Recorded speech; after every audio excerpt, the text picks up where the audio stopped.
Hello everyone, welcome back. Cost accounting के इस lecture से हम स्टार्ट करेंगे प्रोसेस अकाउंटिंग का second part, that is process costing equivalent production और we can say valuation of work in progress in process cost.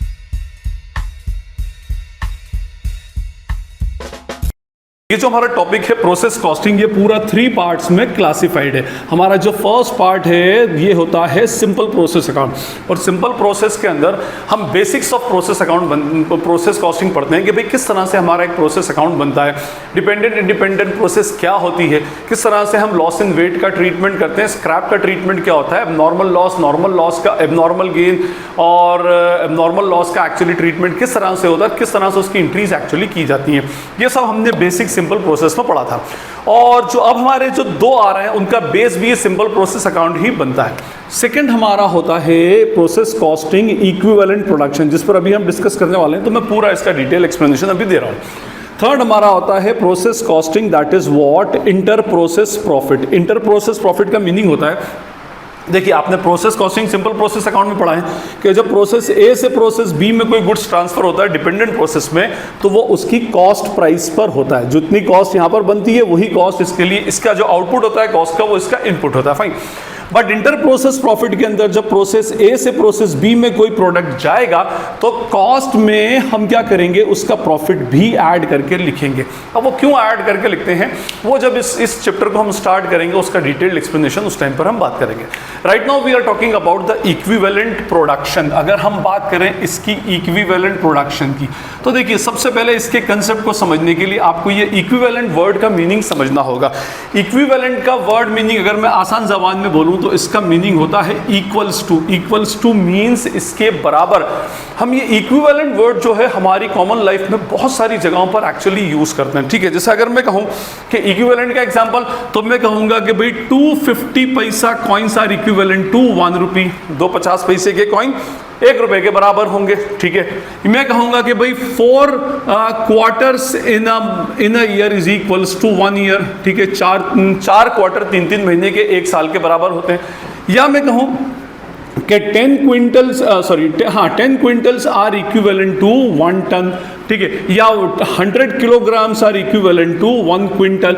इस तरह से हम बात करते हैं कि भाई ये हमारे कुछ एग्जाम्पल्स है जहां पर हम इक्विवेलेंट वर्ड को यूज करते हैं, मीन्स ये इसके बराबर होता है। तो इक्विवेलेंट प्रोडक्शन के अंदर भी हमें ये देखना पड़ेगा किसी एक वैल्यू को किसी दूसरी वैल्यू के इक्विवेलेंट या किसी एक बेसिक स्टैंडर्ड के ऊपर लाना पड़ेगा। यहाँ पर हमने क्या किया, जो 50 पैसा के कॉइन थे उसको रुपए के स्टैंडर्ड पे लेकर आए, क्वार्टर जो थे मंथली क्वार्टर जो होते हैं उसको हम ईयर के ऊपर लेकर आए, उसके बाद क्विंटल्स को टन्स के स्टैंडर्ड पे लेकर आए, किलोग्राम्स को क्विंटल्स के स्टैंडर्ड पे लेकर आए। प्रोडक्शन के अंदर भी यही सेम टू सेम फंडा चलता है। देखिए अगर हम एक प्रोड्यूसर की बात करें तो प्रोड्यूसर का जो पूरी प्रोसेस होती है प्रोडक्शन की, जैसे अगर मैं कहूँ ये इसकी पूरी प्रोडक्शन प्रोसेस है, तो वो क्या करता है, रॉ मटेरियल इनपुट करता है और बाहर क्या निकालेगा, फिनिश गुड्स निकालेगा। ठीक है, अगर मैं टेक्निकली रॉ मटेरियल को बोलूँ तो रॉ मटेरियल इज व्हाट, इसको हम बोलते हैं अनप्रोसेस्ड गुड्स। ठीक है, ये अनप्रोसेस्ड मीन्स इसके ऊपर अभी कोई प्रोसेसिंग नहीं हुई है।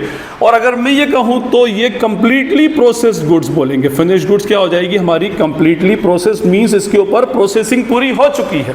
ठीक, अच्छा अब ये वर्ड प्रोसेसिंग क्या, तो देखिए प्रोसेसिंग होती है मीन्स उसके ऊपर कोई काम का होना। तो मटीरियल से ही सिर्फ प्रोसेसिंग नहीं होती, प्रोसेसिंग के अंदर मटीरियल, लेबर और ओवरहेड। आपको पता है कॉस्ट के 3 कंपोनेंट्स होते हैं, मटीरियल, लेबर और ओवरहेड। जैसे जैसे मटेरियल के ऊपर लेबर और ओवरहेड का इनपुट आना स्टार्ट होता जाता है, उस स्पेसिफिक प्रोडक्ट के अंदर प्रोसेसिंग होना स्टार्ट हो जाती है। ठीक है, तो यहाँ पर अगर मैं इसको टेक्निकली बोलूँ तो ये 0% प्रोसेस्ड है, और इसको अगर मैं टेक्निकली कहूँ तो दिस इज व्हाट 100% प्रोसेस्ड। अब अगर और टेक्निकली मैं कहूँ तो इसके अंदर ये होगा कि material is equals to 0%। Material भी अभी तक यूज नहीं हुआ, मटीरियल ऐसी कैसी पड़ा, आपने इसको प्रोसेसिंग स्टार्ट ही नहीं की। लेबर भी अपने आप में क्या है, 0% है, और ओवरहेड भी अपने आप में 0% है। इसकी अगर हम टेक्निकलिटीज़ की बात करें तो यहाँ पर मटेरियल जो है वो 100% हो चुका है, इवन लेबर भी 100% हुआ और ओवरहेड भी 100% हुआ है। और जब तीनों का ही इनपुट 100% हो चुका है तो तीनों का इनपुट जब 100% होगा तो वो अल्टीमेटली आउटपुट में कन्वर्ट हो जाएगा। तो एक हमारे पास क्या होता है, रॉ मटेरियल, मैन्युफैक्चरर के पॉइंट ऑफ व्यू से बोल रहा हूँ मैं, ट्रेडर के पॉइंट ऑफ व्यू से नहीं, और एक होता है फिनिश गुड्स। अच्छा, बिसाइड्स आपने एक और कंसेप्ट सुना होगा, वर्क इन प्रोग्रेस। तो अब ये जो वर्क इन प्रोग्रेस का कंसेप्ट है that is the standard between what raw material and finish goods. Raw material से ज्यादा थोड़ा और फिनिश गुड्स से थोड़ा कम, ठीक है। इस बीच में मोर देन 0% और लेस देन 100% के बीच में जो पूरी टाइमलाइन है वो अपने आप में वर्क इन प्रोग्रेस होती है। फिर भले वो 10% पर हो, फिर भले वो 20% पर हो, फिर भले वो 50% पर हो, फिर भले वो 80 और 90% पर हो। अगर गुड्स के अंदर प्रोसेसिंग अभी पूरी 100% कंप्लीट नहीं हुई है लेकिन 0% से ज्यादा है, तो बाय द टाइम जब तक उस पर 100% कंप्लीशन नहीं होती वो क्या कहलाता है, वर्क इन प्रोग्रेस एक्चुअली कहलाएगा, ठीक है।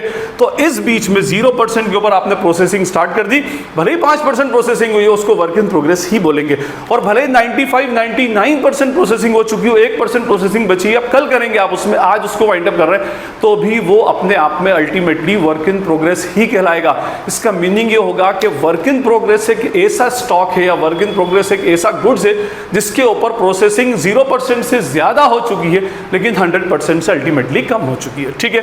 अब यहां से हमारा इक्विवेलेंट प्रोडक्शन का कंसेप्ट क्रिएट होता है। देखिए होता क्या है, जब हम इसमें किसी भी चीज के कॉस्ट ऑफ प्रोडक्शन को कैलकुलेट करते हैं, क्या कैलकुलेट कर रहे हैं, कॉस्ट ऑफ प्रोडक्शन, ठीक है।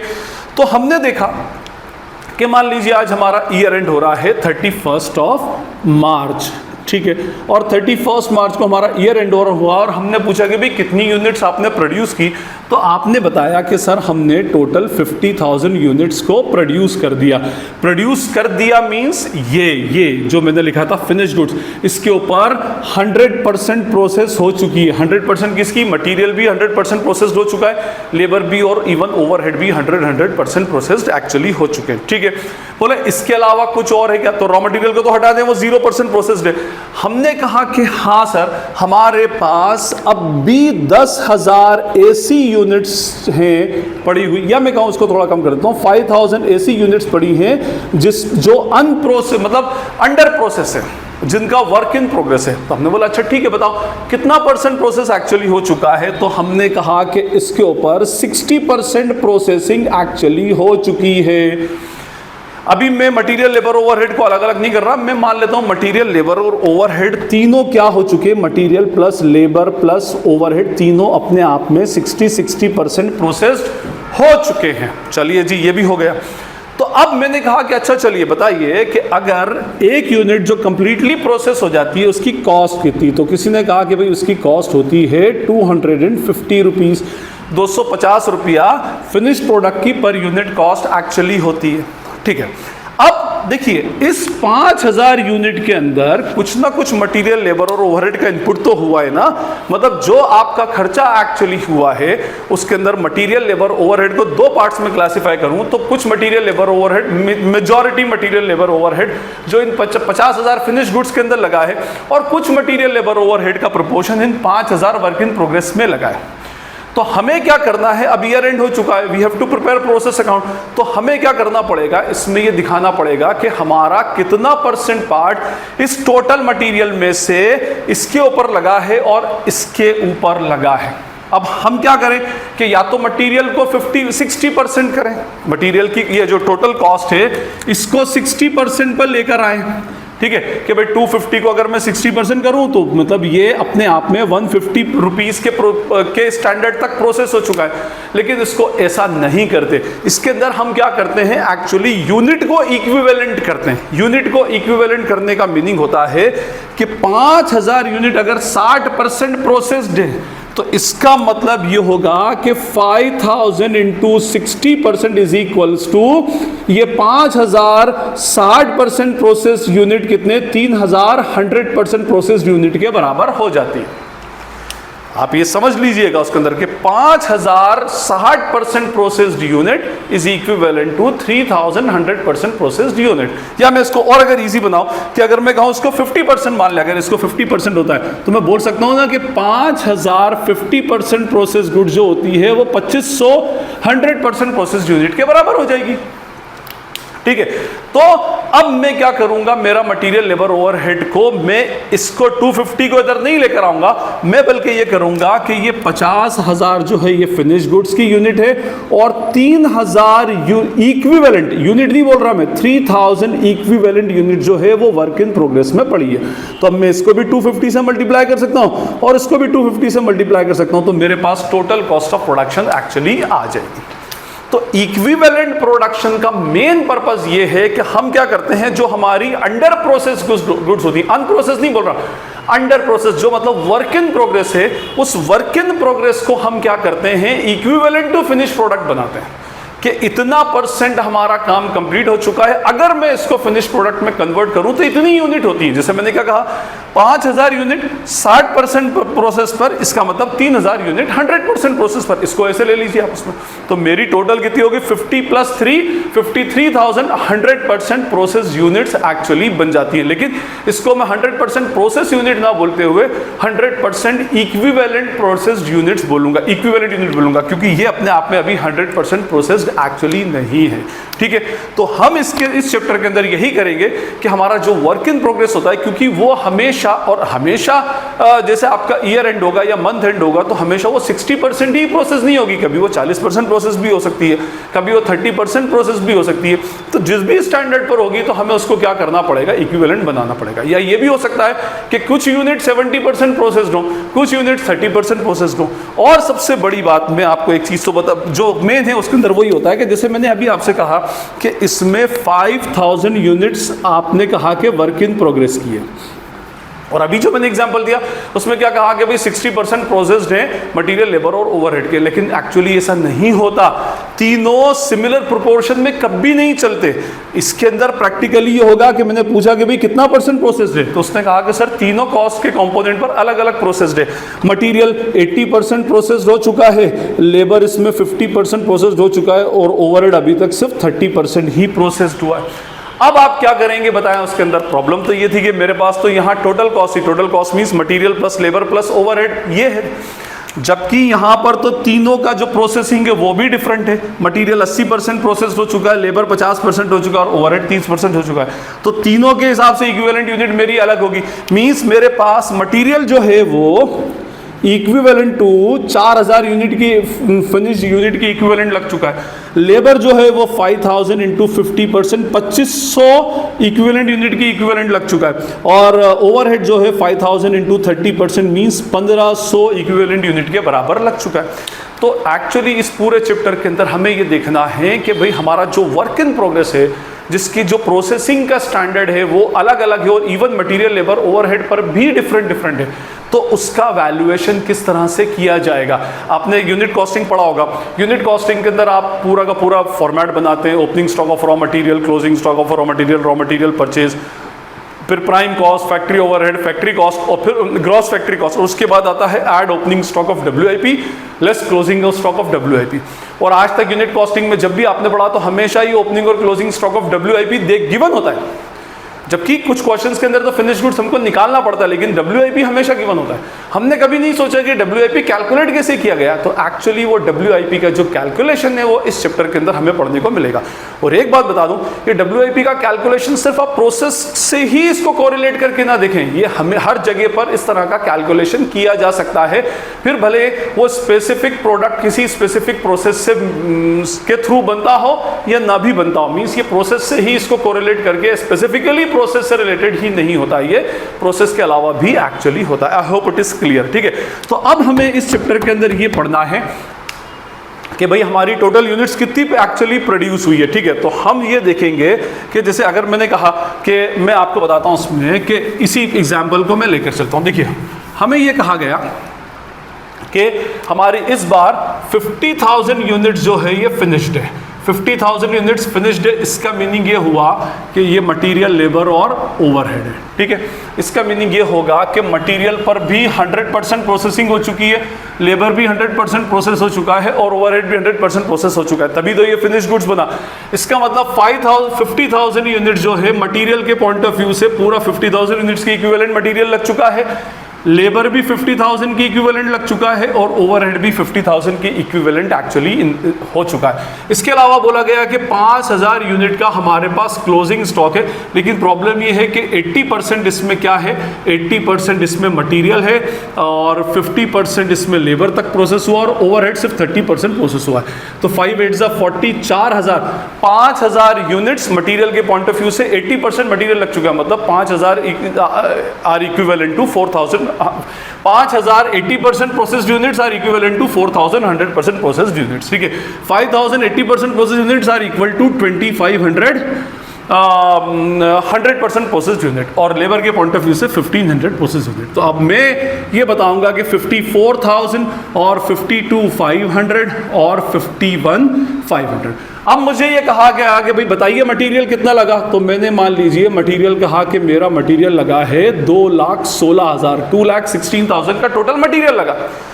अब वो मटेरियल नेचुरली किस किस में लगा है, एक तो आपका फिनिश गुड्स में भी लगा है और दूसरा किस में लगा है, आपका WIP में। तो मैं इसको कैसे कैलकुलेट करूंगा, 2,16,000 divided by 54,000 is equals to ₹4 per unit. इसका मतलब मेरा मटेरियल ₹2 पर यूनिट लगा है। लेबर को कहूं कि मेरा लेबर कितना लगा, तो किसी ने कहा कि भाई 52,500 ही लगा, तो 52,500 यूनिट बनाने में 52,500 का लेबर लगा। तो इसका मतलब ये हुआ कि लेबर ₹1 पर यूनिट लगा इसमें। और ऐसे ही फिर मैं ओवरहेड का कैलकुलेशन एक्चुअली करूंगा, ठीक है। तो ये मेरा इक्विवेलेंट यूनिट का कंसेप्ट है, जिसके अंदर मैं क्या करता हूं, अंडर प्रोसेस गुड्स को जो वर्क इन प्रोग्रेस हो उसको मैं फिनिश गुड्स के बराबर बनाता हूं, इक्विवेलेंट टू फिनिश गुड्स बनाता हूं और उसके बाद फिर उसका वैल्यूएशन करता हूं, जिससे मेरा कॉस्ट ऑफ प्रोडक्शन भी करेक्ट निकलता है और किस लेवल के ऊपर जाकर के मेरा वर्क इन प्रोग्रेस हुआ है, कितना मेरा मटेरियल लगा और पर यूनिट पर इक्विवेलेंट यूनिट कितनी वैल्यू है, उससे मैं उसको फाइंड आउट कर सकता हूं। फाइन, तो ये मेरा कंसेप्ट था इक्विवेलेंट प्रोडक्शन का। आई होप आपको ये कंसेप्ट क्लियर होगा। अब देखिए इक्विवेलेंट प्रोडक्शन के जो न्यूमेरिकल क्वेश्चंस अभी हम करेंगे, उसको हमेशा कोई भी न्यूमेरिकल क्वेश्चन होगा उसको 4 स्टेप्स के अंदर आपने सॉल्व करना है, ठीक है। 4 स्टेप्स में सबसे पहले स्टेप नंबर 1 होती है कैलकुलेशन ऑफ इक्विवेलेंट यूनिट्स, जो मैंने अभी आपके सामने कैलकुलेट करके बताई 80 60 50 के हिसाब से कि भाई कितनी इक्विवेलेंट यूनिट्स आपकी एक्चुअली बनती है। सबसे पहला काम आपने वो कैलकुलेशन करना है, ठीक है। तो उसके लिए एक स्टेटमेंट बनता है, statement of equivalent units. Step number 2 में आपने करना है calculation of cost per equivalent unit. मैंने कॉस्ट पर यूनिट नहीं बोला, कॉस्ट पर इक्विवेलेंट यूनिट मैंने अभी निकाला था ना, यहाँ पर मटेरियल का ₹4 निकला था, तो वो कहलाता है cost per equivalent unit. Equivalent unit क्यों बोल रहा हूँ, क्योंकि उसमें 5,000 के वर्क इन प्रोग्रेस को मैंने इक्विवेलेंट टू फिनिश गुड्स किया था जो 4,000 बनी थी, ठीक है। तो calculation of cost per equivalent unit. उसके बाद स्टेप नंबर 3 जो होता है उसमें हम बनाते हैं इवैल्यूएशन स्टेटमेंट। इवैल्यूएशन स्टेटमेंट ये बताता है कि इक्विवेलेंट और कॉस्ट पर इक्विवेलेंट यूनिट के हिसाब से total value of work in progress कितनी होगी और टोटल वैल्यू उस स्टॉक की कितनी होगी जो आपके इस प्रोसेस से नेक्स्ट प्रोसेस में एक्चुअली ट्रांसफर हो रहा है। चलें जी, ये भी ठीक है। और फाइनली स्टेप नंबर 4 में we will prepare what, process account. हम प्रोसेस अकाउंट बनाएंगे। बस ये 4 स्टेप्स याद रखिएगा। सबसे पहले क्या, इक्विवेलेंट यूनिट्स का स्टेटमेंट बनाएंगे, उसके बाद कॉस्ट पर यूनिट का बनाएंगे, थर्ड इवैल्यूएशन स्टेटमेंट बनाएंगे और फोर्थ हम बनाएंगे प्रोसेस अकाउंट। आई होप आपको ये कंसेप्ट क्लियर है। अब हम एक न्यूमेरिकल क्वेश्चन उठाते हैं और उसमें हम इन 4 स्टेप्स के थ्रू न्यूमेरिकल क्वेश्चन सॉल्व करेंगे। अच्छा, जो न्यूमेरिकल क्वेश्चन मैं उठा रहा हूँ ये बिल्कुल बेसिक है। ऐसा बेसिक है इसमें ना तो ओपनिंग स्टॉक है, ना ही कोई एबनॉर्मल लॉस है, ना कोई स्क्रैप है। मीन जितना इनपुट होगा उतना ही अल्टीमेटली आउटपुट होगा। मेरे पास एक न्यूमेरिकल क्वेश्चन है पीसी तुलसियान बुक का। From the following information prepare statement of equivalent units, statement of cost per equivalent units, evaluation statement and process account. वही 4 चीजें जो मैंने आपको 4 स्टेप्स अभी इधर बताई। इसमें इंफॉर्मेशन है, input of material is 10,000 unit, 10,000 unit का इनपुट है। Cost incurred is material 40,000, labour 19,460 and overhead is 9,370। Besides closing stock बताई है 900 यूनिट की और ट्रांसफर टू नेक्स्ट प्रोसेस है 9,100 यूनिट्स की। डिग्री ऑफ कंप्लीशन है, डिग्री ऑफ कंप्लीशन मींस आपका ये जो 900 यूनिट का क्लोजिंग WIP है उसका कंप्लीशन की डिग्री बताई है। मटेरियल 100% यूज हो चुका है, लेबर सिर्फ 70% हुआ और ओवरहेड सिर्फ 30% हुआ। And finally method of valuation is FIFO। FIFO आप अच्छी तरह जानते हैं, फर्स्ट इन फर्स्ट आउट। जो पहले आया वो पहले जाएगा। मींस प्रोडक्शन प्रोसेस में पहले ओपनिंग स्टॉक लगेगा और बाद में फिर जो इस बार, वैसे इस क्वेश्चन में ओपनिंग स्टॉक है नहीं, तो इस मेथड का भी कोई अपने आप में इंपॉर्टेंस नहीं है। देखिए, जब भी कभी कोई क्वेश्चन आप इक्विवेलेंट प्रोडक्शन का स्टार्ट करें तो सबसे पहला काम आप यूनिट का कैलकुलेशन इसमें कर लें। देखिए, सबसे पहले इस क्वेश्चन के अंदर आपको यूनिट में देखना है कि क्या कोई ओपनिंग स्टॉक है, तो फिलहाल अभी कोई ओपनिंग स्टॉक नहीं है, निल है, ठीक है। उसके बाद आपने कितनी इनपुट इस स्पेसिफिक प्रोडक्ट में कितनी यूनिट्स का इनपुट किया है, कितनी यूनिट्स एक्चुअली उसके अंदर डाली हैं आपने, तो इसमें बताया गया है कि 10,000 यूनिट्स इसमें डाली गई, ठीक है। तो अगर मान लीजिए यहाँ 2 होता तो 2 + 10 12 हो जाता, लेकिन फिलहाल ये कितना हो जाएगा, 10,000 यूनिट्स का ही ओवरऑल इनपुट है ओपनिंग स्टॉक और वो मिलाकर। ओपनिंग स्टॉक फिलहाल क्वेश्चन में नहीं है। एनीवे, अब हमें ये देखना है कि इसमें से कहां कहां गया, तो उसने कहा कि भाई 9100 यूनिट नेक्स्ट प्रोसेस में चली गई, अभी कोई स्क्रैप नहीं है, तो ये बोल रहा है कि नेक्स्ट प्रोसेस में कितनी यूनिट्स चली गई, 9100 यूनिट्स चली गई, ठीक है। अब मेरे पास बचती कितनी, 900 यूनिट्स, और उसने कहा है कि जो वर्क इन प्रोग्रेस का स्टॉक है वो 900 यूनिट का है, तो less closing stock of WIP कितना है, 900 यूनिट्स का क्लोजिंग स्टॉक अल्टीमेटली बचता है। तो मेरे पास कोई भी एक्स्ट्रा यूनिट नहीं बची, मींस जितने का इनपुट था उतना ही मेरा आउटपुट में एक्चुअली यूटिलाइज हो चुका है। By the way, by chance यहाँ 1200 होता और 900 माइनस करके अगर 300 बचता तो वो मेरा एबनॉर्मल लॉस होता, ठीक है। तो एबनॉर्मल लॉस को कैलकुलेट करने के लिए सबसे पहला काम, कोई भी इक्विवेलेंट प्रोडक्शन का क्वेश्चन आए तो सबसे पहले इस यूनिट का प्लस माइनस करके देख लें, कहीं कोई डिफरेंस तो नहीं आ रहा। डिफरेंस आएगा तो either it may be an abnormal loss और it may be an abnormal gain. अगर यहाँ 500 होता और यहाँ 900 होता तो 400 का एबनॉर्मल गेन हो जाता, ठीक है जी, फाइन। चलो, अब मैंने क्या कहा, इसको 4 स्टेप में क्वेश्चन को हमें सॉल्व करना है। तो सबसे पहली स्टेप नंबर 1 क्या होगा हमारा, calculation statement of equivalent units या इक्विवेलेंट प्रोडक्शन। हम किसका स्टेटमेंट बनाएंगे, इक्विवेलेंट प्रोडक्शन का स्टेटमेंट बनाएंगे। इसके कॉलम होते हैं, फर्स्ट कॉलम होता है आउटपुट का, कुछ लोग आउटपुट लिखते हैं, कुछ लोग इसमें पर्टिकुलर्स लिखते हैं ऐसे, और इसमें होगा टोटल यूनिट्स, कितनी यूनिट्स एक्चुअली गई हैं, और उसके बाद कॉस्ट के 3 components, first is what, material, and then second is what, labour, और थर्ड होगा हमारा कौन सा, ओवरहेड्स, ठीक है। ये हमारा स्टेटमेंट। अच्छा, फिर उसके बाद मटेरियल में फिर 2 classifications, percentage of material and units of material, second again percentage and what, units, third भी क्या होगा, परसेंटेज और यूनिट्स। क्योंकि मैंने आपको अभी एग्जाम्पल में बताया कि भाई तीनों का परसेंटेज ऑफ कंप्लीशन जो है वो डिफरेंट हो सकता है। इस क्वेश्चन में भी 100% मटेरियल है, लेबर 70% है और ओवरहेड 30% है। एनीवे, अब हम यहाँ से उठाएं, हमारा सबसे पहले नेक्स्ट प्रोसेस में कितना गया, ठीक है। Output transfer to next process, ठीक है। कितना आउटपुट नेक्स्ट प्रोसेस में गया, तो इसमें दिया हुआ है 9100 यूनिट गया। अच्छा, अब इसको कंसेप्ट के पॉइंट ऑफ व्यू से देखिए, अगर ये नेक्स्ट प्रोसेस में चला गया, मींस इस प्रोसेस में पूरी तरह से प्रोसेस्ड हो चुका है। अरे भाई, गुड जब तक प्रोसेस्ड नहीं होगा तो नेक्स्ट प्रोसेस में जाएगा कैसे, पूरी तरह से ये प्रोसेस्ड हो चुका है तभी तो ये नेक्स्ट प्रोसेस में जा रहा है, फाइन। तो इसका मतलब ये हुआ कि इस पर 100% प्रोसेसिंग हो चुकी है। कितना, मटीरियल भी 100% हो चुका है, लेबर भी 100% हो चुका है, और ओवरहेड भी 100% एक्चुअली हो चुका है, फाइन। अब देखें, इसका मतलब इसकी इक्विवेलेंट यूनिट वही रहेगी 9000 का 100%, मींस मटेरियल भी 9100 यूनिट के इक्विवेलेंट लगाए, लेबर भी 9100 यूनिट के इक्विवेलेंट लगाए, और ओवरहेड भी 9100 यूनिट्स के इक्विवेलेंट लगाए। इसका 100% तीनों में ले लेंगे। I hope it is clear. उसके बाद हमारे पास 900 यूनिट का क्लोजिंग WIP है, तो हमने यहाँ लिखा क्लोजिंग वर्क इन प्रोग्रेस। कितना परसेंट है, 900 यूनिट, लेकिन इसमें परसेंटेज ऑफ कंप्लीशन डिफरेंट है। मटेरियल का 100% है, लेबर का 70% है, और ओवरहेड का 30% है। तो 900 का 100% 900 होता है, 9 7 63, 630 होता है, और 9 3 27, 270 यूनिट्स। इसका मीनिंग क्या हुआ कि जो हमारा जो WIP का क्लोजिंग स्टॉक है उसमें मटेरियल तो 900 यूनिट की इक्विवेलेंट ही लगाए, लेकिन लेबर सिर्फ 630 यूनिट की इक्विवेलेंट लगाए, बनाई 900 यूनिट यूनिट अंडर प्रोसेस्ड है, बट उसमें इक्विवेलेंट टू 630 यूनिट लग चुका है, ये मैं ऑलरेडी एक्सप्लेन कर चुका हूँ। और इसमें ये अब उसके बाद और कुछ है नहीं, तो इसमें फाइनली टोटल लगाऊंगा, ठीक है। और मैं इसके अंदर टोटल लगाता हूँ तो टोटल हो जाती है मेरा आउटपुट 10,000 यूनिट, 9,100 और 900, 10,000 यूनिट, 9,100 और 630 तो 9,730, और 9,100 और 270 9,370। ये हो गई हमारी टोटल इक्विवेलेंट यूनिट्स, ठीक है। ये हमारी इक्विवेलेंट यूनिट्स हो गई, इनको याद रखिएगा, ये हमारे लिए सबसे इंपॉर्टेंट है, ठीक है।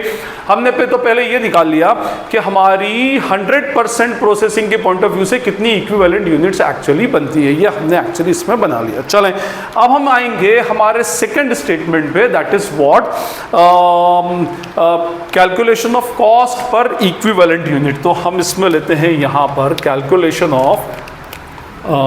Calculation of cost per equivalent units, क्योंकि जो मटेरियल आपका 40,000 लगा है, देखिए अब मैं इसके अंदर सबसे पहले लूँगा first column, that is what, elements of cost, ठीक है। एलिमेंट्स ऑफ कॉस्ट आ जाएगा, सेकंड आ जाएगा उसमें टोटल कॉस्ट, कितनी कॉस्ट इनकर्ड हुई है, टोटल कॉस्ट इनकर्ड। फिर उसके बाद थर्ड कॉलम होगा मेरा इक्विवेलेंट यूनिट्स का, और फोर्थ कॉलम एक्चुअली मेरा बनेगा कॉस्ट पर इक्विवेलेंट यूनिट्स, पर इक्विवेलेंट यूनिट की कॉस्ट में निकालूंगा।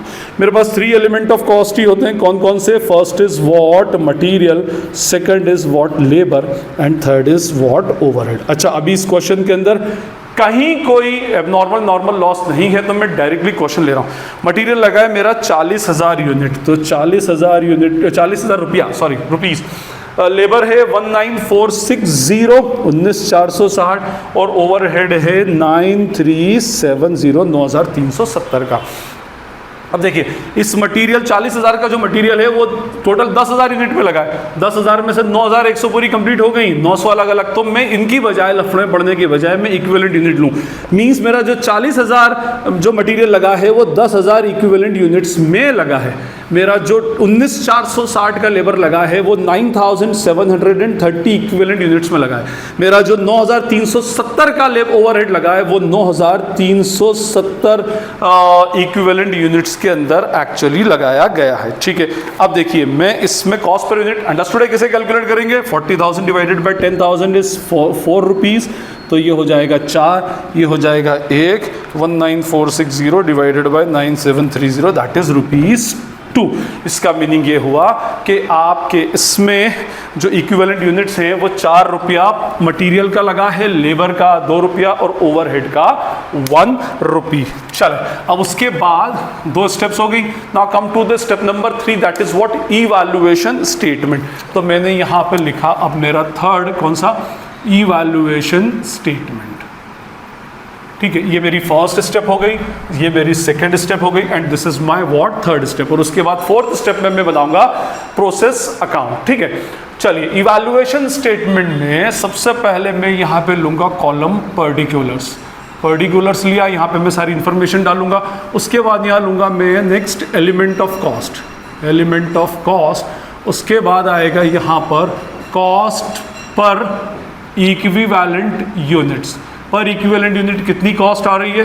फिर उसके बाद आएगा इसको ये सॉरी यहाँ आएगा इक्विवेलेंट यूनिट्स, ठीक है। और फिर आएगा कॉस्ट पर इक्विवेलेंट यूनिट्स, कितनी कॉस्ट पर इक्विवेलेंट यूनिट्स आ रही है। उसके बाद फिर टोटल वैल्यू, और फिर फाइनली टोटल कॉस्ट, ठीक है। कुछ लोग इस टोटल कॉस्ट का कॉलम अलग से नहीं बनाते, इसी में क्या करते हैं वो टोटल लगा करके लिख देते हैं। एनीवे कोई फर्क नहीं पड़ता। हमें किस किस की वैल्यू फाइंड आउट करनी है, तो भाई ये रही, ये 2 चीज़ों की वैल्यू फाइंड आउट करनी है, एक फिनिश गुड्स की ट्रांसफर टू नेक्स्ट प्रोसेस की, और एक वर्क इन प्रोग्रेस की। तो मैं पहले यहाँ लिखूंगा ट्रांसफर्ड टू नेक्स्ट प्रोसेस में मैंने कितनी यूनिट्स एक्चुअली ट्रांसफर की है, ये मेरा ए पॉइंट है, ओके। टोटल 9,100 यूनिट गई है ना, टोटल 9,100 यूनिट गई है ट्रांसफर टू नेक्स्ट प्रोसेस में। अच्छा इसमें भी कितने लगे हैं, total material, labour and what, overheads, ये 3 एलिमेंट्स हैं। इसके अलावा बी पॉइंट किस में है, क्लोजिंग वर्क इन प्रोग्रेस, इसमें भी 3 हैं, कौन कौन से, मटेरियल, लेबर और ओवरहेड, ठीक है। कितनी इक्विवेलेंट यूनिट्स है आप इसमें देखेंगे, मैं सिर्फ किसकी देख रहा हूँ, ट्रांसफर टू नेक्स्ट प्रोसेस। तो मैं सिर्फ इसकी देखूंगा, हाँ, ट्रांसफर टू नेक्स्ट प्रोसेस वाले की। मटेरियल की 9100 इक्विवेलेंट यूनिट है तो मैंने लिखा 9100, लेबर की भी 9100, ओवरहेड की भी 9100, ठीक है।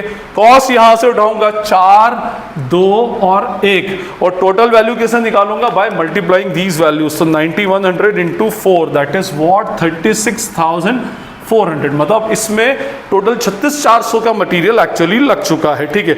और 9100 इंटू 2 18,200 और 9100, ठीक है। तो 36,400 क्या है 36,400 plus 18,200 plus 9100 is equals to 63,700।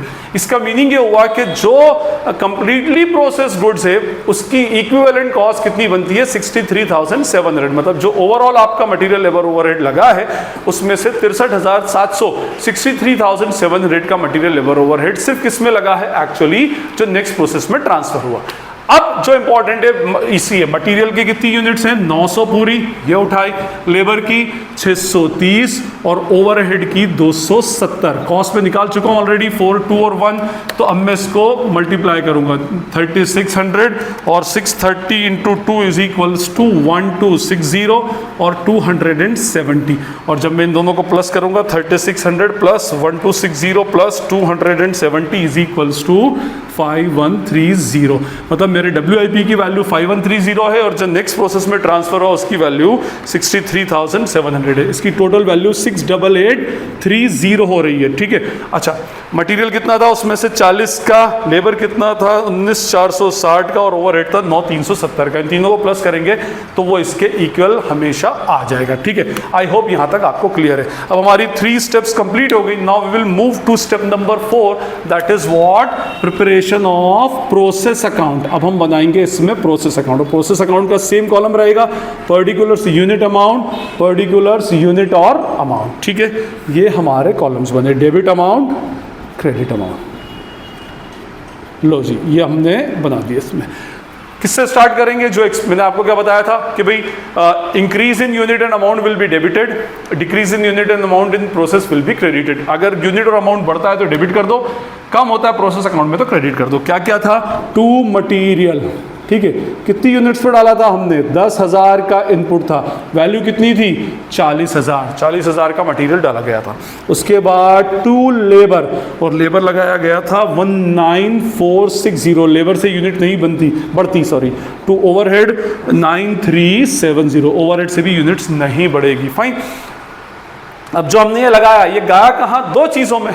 इसका कुछ पार्ट फिनिश गुड्स में चला गया और कुछ पार्ट WIP के फॉर्म में रहा। तो हमने लिखा यहाँ पर by next process account. Next process में कितनी यूनिट जा रही है? 9,100, और उसकी टोटल वैल्यू ये है 63,700। और उसके बाद by closing stock of WIP कितनी यूनिट्स हैं? Total 900 unit. यहाँ तो हमें टोटल ही लेनी है, और उसकी टोटल वैल्यू क्या है? दिस 5130। और उसके बाद दोनों कॉलम्स को हम क्या करेंगे? टोटल इक्वल कर लेंगे। मैंने बताया था आपको इसका टोटल 68830 आ रहा है, इसका भी 68830। टोटल इसकी यूनिट्स 10,000, इसकी भी टोटल यूनिट्स कितनी होगी? 10,000। तो ये हमारी थी स्टेप नंबर 4। फाइनली हमारा क्वेश्चन कंप्लीट हुआ। एक बार फिर से फटाफट से मैं इसको रिकैप कर देता हूँ। पूरे क्वेश्चन के अंदर सबसे पहले हमने इक्विवेलेंट यूनिट्स निकाली कि भाई कितनी इक्विवेलेंट यूनिट्स होती है। इक्विवेलेंट मतलब 100% पर ले जाएंगे तो कितनी बनेगी? 70% वाली 100% पे कितनी? 30% वाली 100% पे कितनी? 100% वाली 100% पे कितनी? इक्विवेलेंट यूनिट्स निकाली। उस इक्विवेलेंट यूनिट्स को हमने जो खर्चा हुआ है उससे डिवाइड करके कॉस्ट पर यूनिट निकाली। उससे हमने total value of units transfer to next process and total value of WIP निकाला, और इसकी हेल्प से हमने लास्ट में प्रोसेस अकाउंट अल्टीमेटली बना दिया। ये हमारा क्वेश्चन कंप्लीट हुआ। लेकिन ये हमारा बहुत ही बेसिक क्वेश्चन था। बेसिक क्वेश्चन मींस इसमें कोई abnormal loss, abnormal gain, scrap, opening stock कुछ भी नहीं था। फिलहाल हमारा ये लेक्चर हम यहीं पर ही कंप्लीट करते हैं। नेक्स्ट लेक्चर के अंदर अब हम इसमें डिस्कस करेंगे treatment of scrap and abnormal loss as well as abnormal gain. I hope आपको ये इक्विवेलेंट प्रोडक्शन का, इक्विवेलेंट यूनिट का कंसेप्ट क्लियर होगा। फिर भी अगर आपको कोई क्वेरी या डाउट लगती है तो आप मुझसे कमेंट सेक्शन में पूछ सकते हैं। जितनी जल्दी होगा मैं उसको पढ़ करके रिप्लाई करने की ट्राई कर दूंगा। और अगर आपको ये वीडियो यूजफुल लगता है तो अपने फ्रेंड्स के साथ में शेयर करें, अपने कलीग्स के साथ में शेयर करें, वीडियो को लाइक करें और चैनल को सब्सक्राइब जरूर करें। This is Najeeb Hashmi signing off from Najeeb Hashmi academy.